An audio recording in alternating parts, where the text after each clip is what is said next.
پھر اللہ نے سخت و نرم اور شیریں و شورازار زمین سے مٹی جمع کی،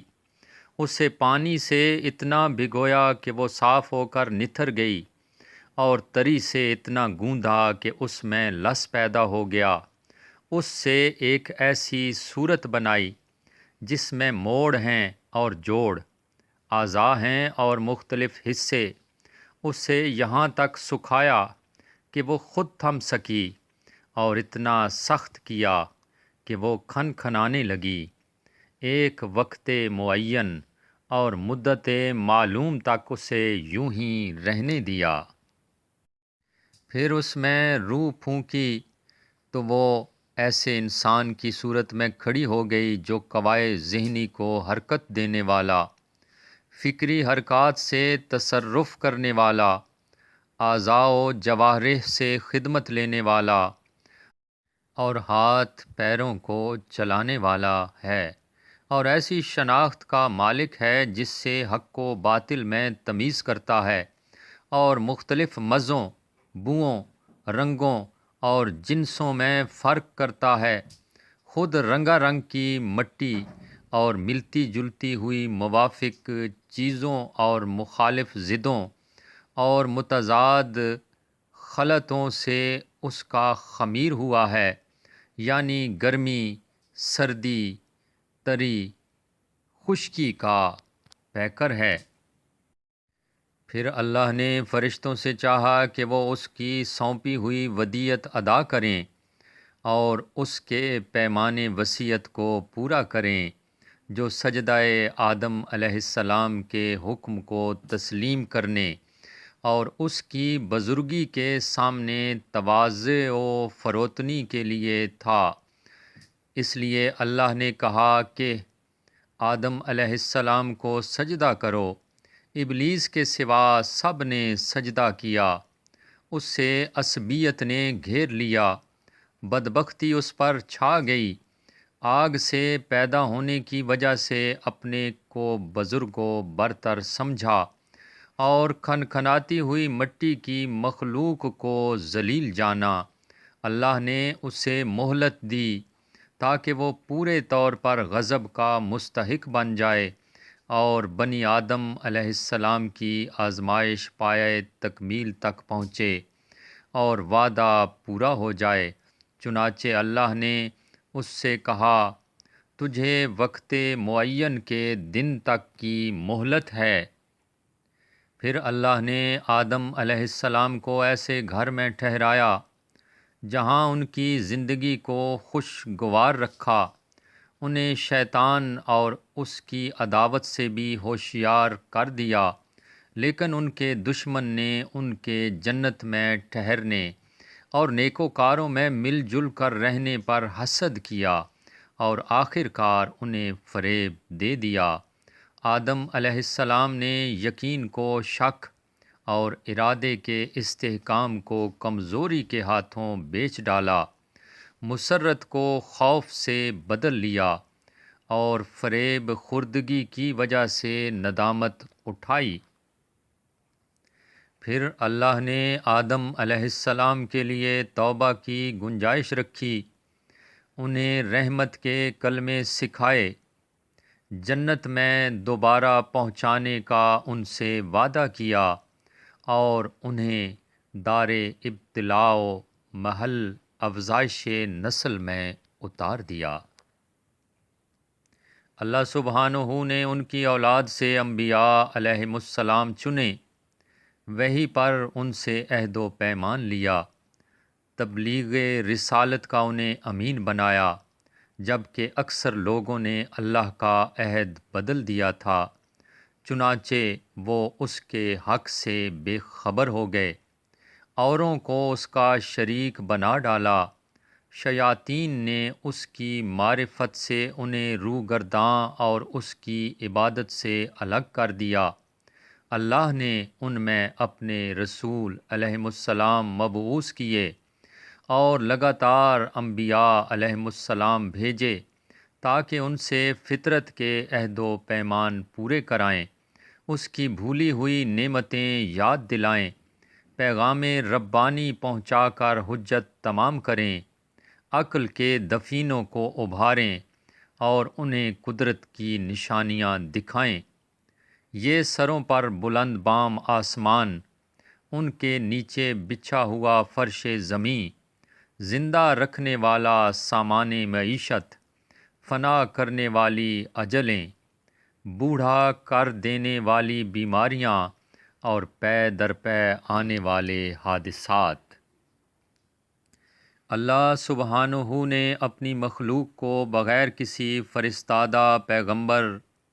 یا آسمانی کتاب یا دلیل قطعی یا طریق روشن کے کبھی یوں ہی نہیں چھوڑا۔ ایسے رسول جنہیں تعداد کی کمی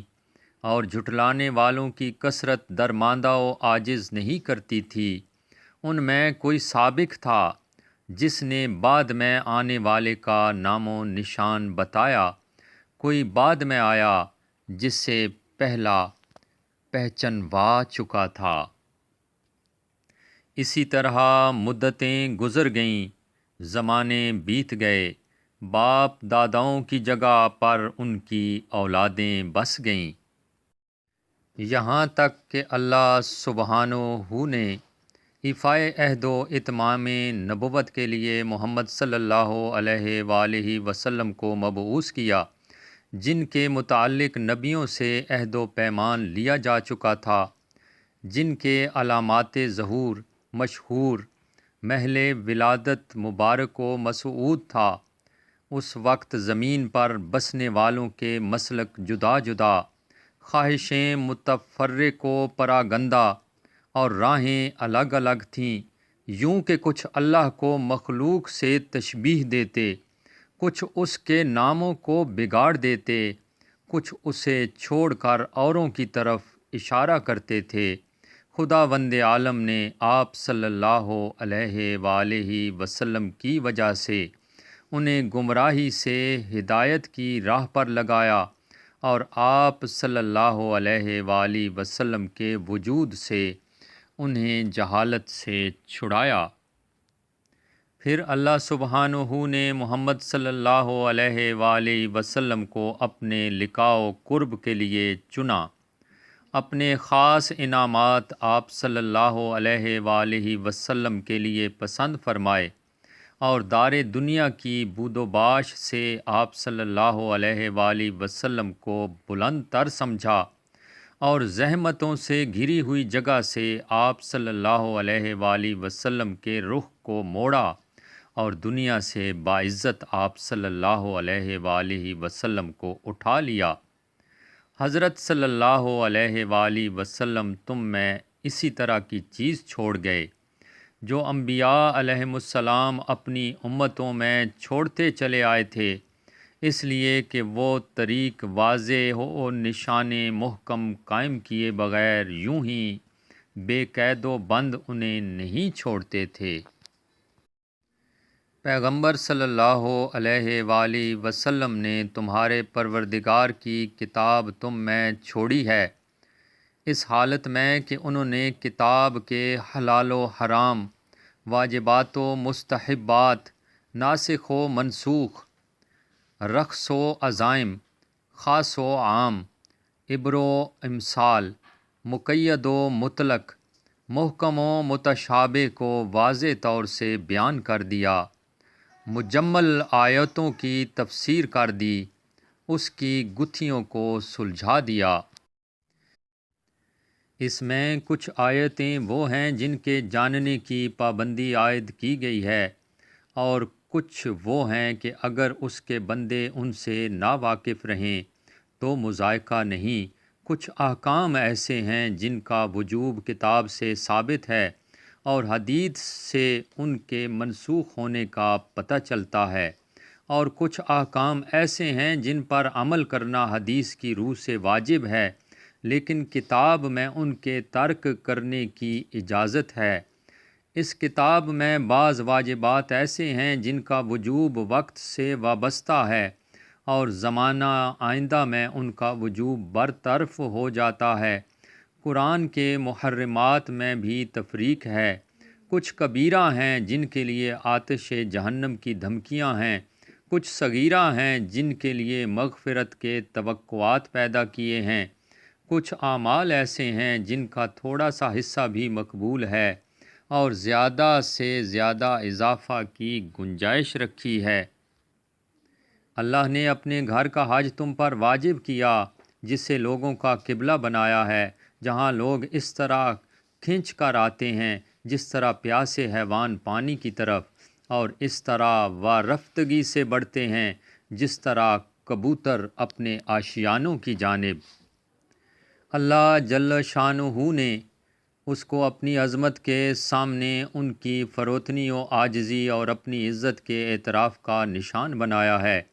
اس نے اپنی مخلوق میں سے سننے والے لوگ چن لیے جنہوں نے اس کی آواز پر لبیک کہی اور اس کے کلام کی تصدیق کی۔ وہ انبیاء علیہم السلام کی جگہوں پر ٹھہرے، عرش پر طواف کرنے والے فرشتوں سے شباہت اختیار کی۔ وہ اپنی عبادت کی تجارت گاہ میں منفعتوں کو سمیٹتے ہیں اور اس کی وعدہ گاہ مغفرت کی طرف بڑھتے ہیں۔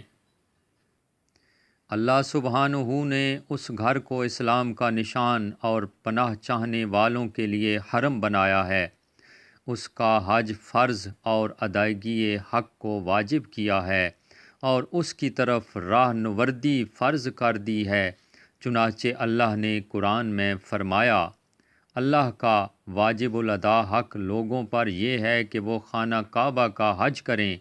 جنہیں وہاں تک پہنچنے کی استطاعت ہو، اور جس نے کفر کیا